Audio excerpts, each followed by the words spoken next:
Bismillahirrahmanirrahim. Assalamualaikum warahmatullahi wabarakatuh.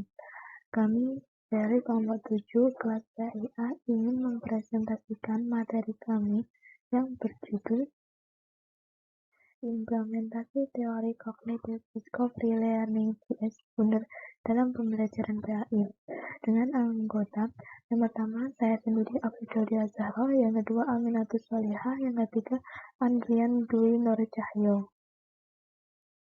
Yang akan dibahas pada materi kali ini yaitu yang pertama teori Discovery Learning CS Buner, yang kedua pembelajaran pendidikan agama Islam, yang ketiga implementasi teori Discovery Learning CS Buner dalam pembelajaran PAI. Yang pertama, pengertian teori Discovery Learning. Model pembelajaran Discovery Learning pertama kali diperkenalkan oleh CS Buner. Teori ini muncul karena pendapat dari Piaget mengungkapkan bahwa anak harus berperan secara aktif di dalam belajar di kelas. Untuk itu, Buner menggunakan cara yang disebut discovery learning, yaitu di mana murid mengorganisasi materi yang dipelajari dengan suatu bentuk akhir.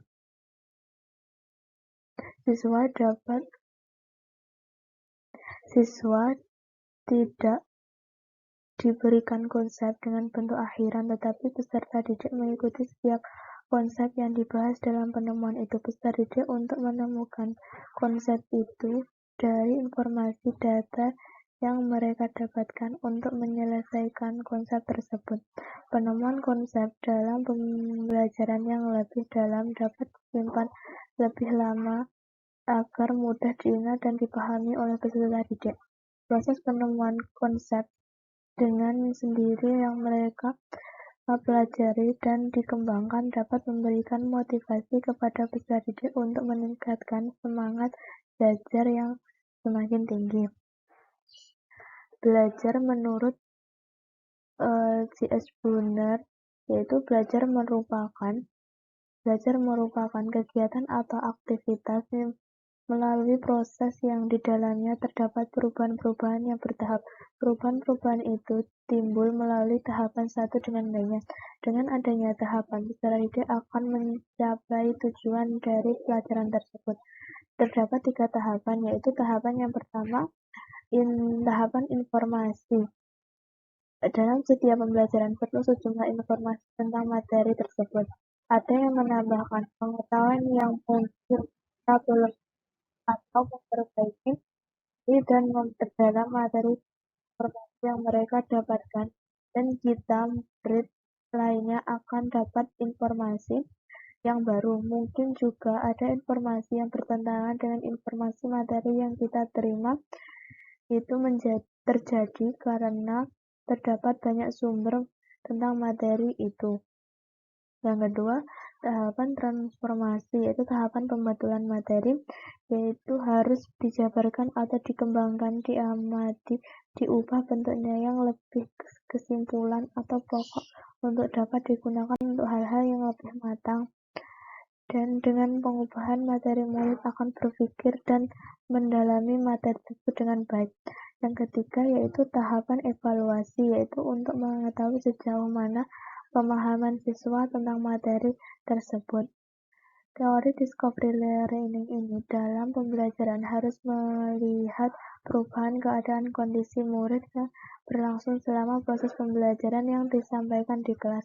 Apakah dalam proses pembelajaran mereka mendapat perubahan dari apa yang mereka dapatkan, dan pembelajaran harus menentukan tindakan yang tepat dapat memberikan penguatan yang teratur dengan stimulasi yang baik.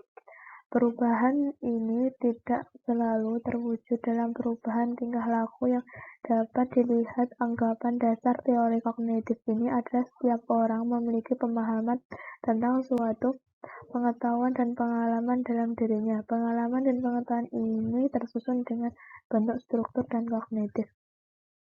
Selanjutnya akan dijelaskan oleh teman saya. Baik, di sini saya akan melanjutkan materi dari rekan Afifda, dan saya akan menjelaskan tentang pembelajaran pendidikan agama Islam. Pembelajaran adalah interaksi sosial antara pendidik dengan peserta didik dan sumber belajar. Jadi pendidikan agama Islam itu usaha untuk mencapai kemuliaan pendidikan sebagai jalan manusia untuk mendekat kepada Tuhan. Pendidikan agama Islam ini mengarahkan manusia untuk mengembangkan dirinya, mulai dari aspek spiritual, intelektual, daya imajinasi dan perasaan, serta fisiknya yang terutama. Jadi kesimpulannya, pembelajaran agama Islam ini adalah upaya sadar dan terencana dalam menyiapkan peserta didik untuk mengenal, memahami, menghayati, bertakwa, dan berakhlak mulia dalam mengamalkan ajaran agama dari sumber utamanya, yaitu Al-Quran dan Hadis, dengan melalui kegiatan pengajaran, latihan bimbingan, serta penggunaan pengalaman. Selain itu, dibarengi dengan tuntunan untuk menghormati agama lain dalam hubungannya dengan kerukunan antara umat beragama hingga terwujudnya kesatuan dan persatuan bangsa. Untuk selanjutnya yaitu karakteristik PAI. Karakteristik materi pendidikan agama Islam. Yang pertama, pendidikan agama Islam di SC lebih kepada mengamati dan menceritakan gambar. Mengapa? Karena materi ini sudah sesuai dengan standar kompetensi dan kompetensi dasarnya, sehingga seharusnya memudahkan guru untuk menjelaskan dan mengembangkannya. Untuk metodenya ini bisa bermacam-macam, tergantung ke kreativitas guru dan situasi kondisi di lapangan. Yang kedua, materi pendidikan agama Islam di SMP. Ini lebih setingkat dari SD, yaitu lebih diajak untuk merenungkan dan mengamati, lalu diminta untuk memberikan tanggapan. Jadi di SMP ini lebih untuk menguasai kompetensi. Jadi siswa diajak untuk menguasai secara menyeluruh. Salah satu metode yang dapat dilakukan dalam pembelajaran yang cocok adalah cooperative learning, yaitu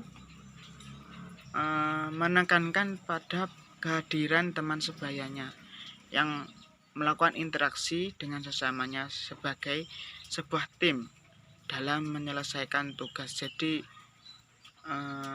cooperative learning itu semacam menekankan bahwa temannya itu harus ada untuk berinteraksi dalam menyelesaikan tugas atau permasalahan yang ada.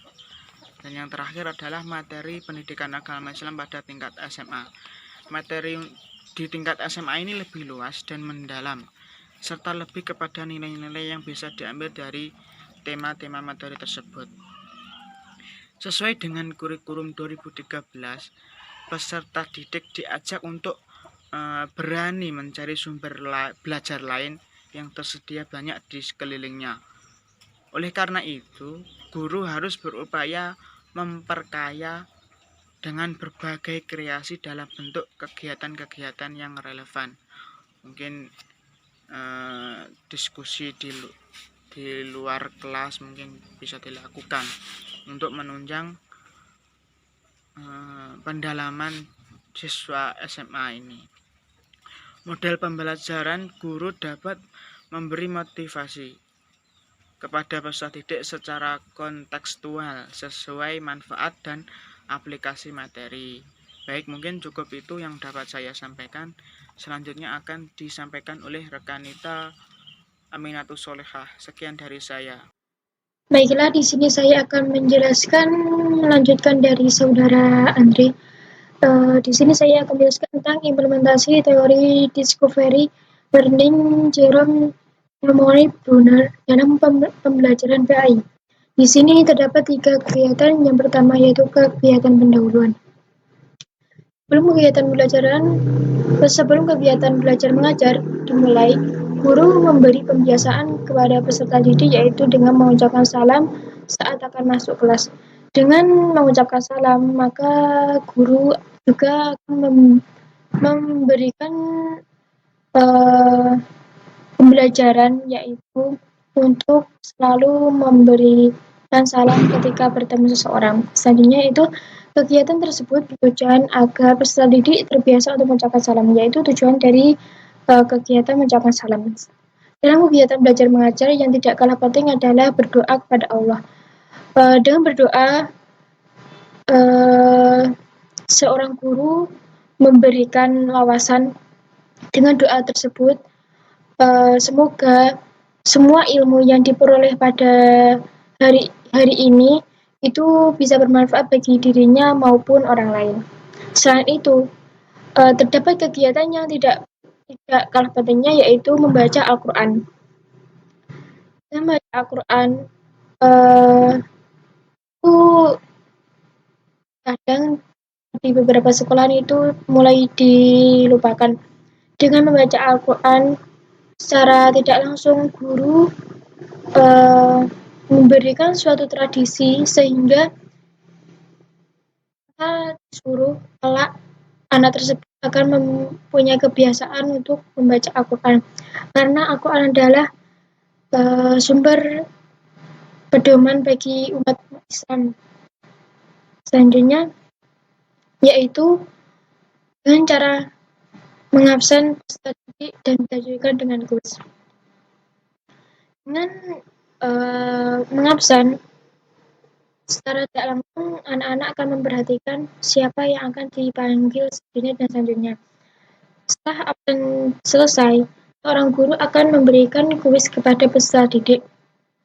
Dengan kuis tersebut, peserta didik akan membahas tentang pembelajaran yang sudah dilewati atau pertemuan sebelumnya maupun pertemuan yang hari ini akan dipelajari.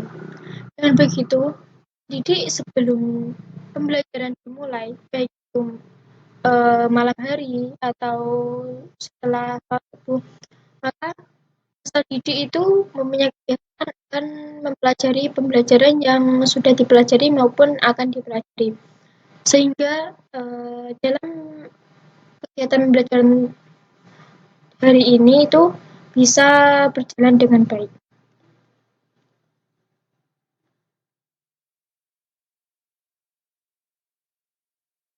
Selanjutnya yaitu kegiatan inti.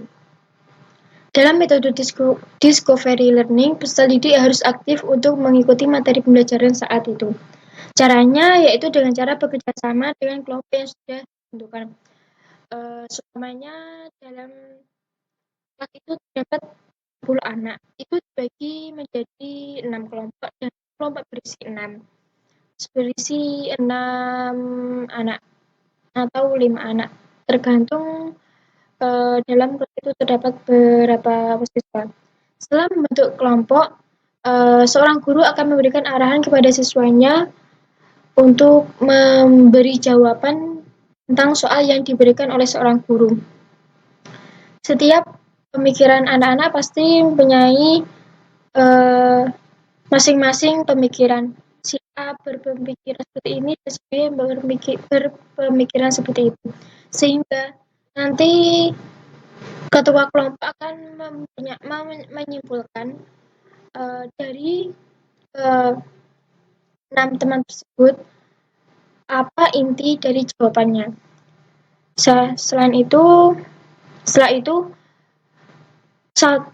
kelompok satu dengan lainnya bisa menyampaikan pendapatnya dan selanjutnya mereka bisa menyimpulkan mana jawabannya benar. Jadi tujuan ketua kelompok mempunyai tugas untuk memberikan jawaban dari semua anggotanya. Jadi ketua kelompok maupun ketua kelompok tidak bisa salah satu di antara teman-temannya. Setelah semua kelompok sudah menyampaikan apa jawaban dari pertanyaan yang sudah diberikan oleh seorang guru, maka bisa menyimpulkan apa jawaban yang benar dari soal yang sudah diberikan. Mungkin dengan cara seorang guru memberikan kertas dan tiap kelompok mengumpulkan kertas tersebut. Kegiatan yang ketiga yaitu kegiatan penutup. Sebelum kegiatan pembelajaran berakhir, anak-anak diajak untuk menarik kesimpulan mengenai materi pada hari tersebut.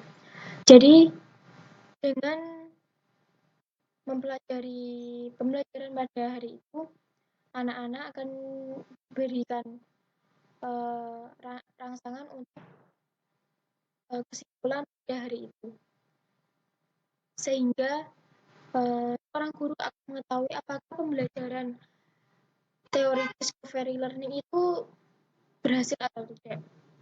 Setelah itu, guru akan memberikan tugas untuk mempelajari materi selanjutnya dengan tujuan agar saat pembelajaran berlangsung, para peserta lebih semangat dan tanggap. Jadi pembelajaran yang akan selanjutnya dilaksanakan itu murid lebih tanggap dan lebih bersemangat, lebih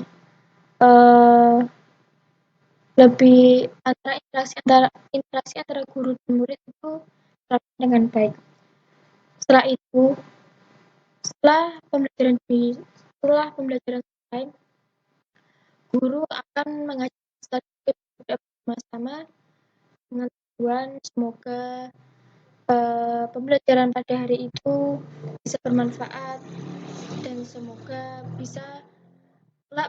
seorang murid bisa memberikan pembelajaran tersebut pada orang lain.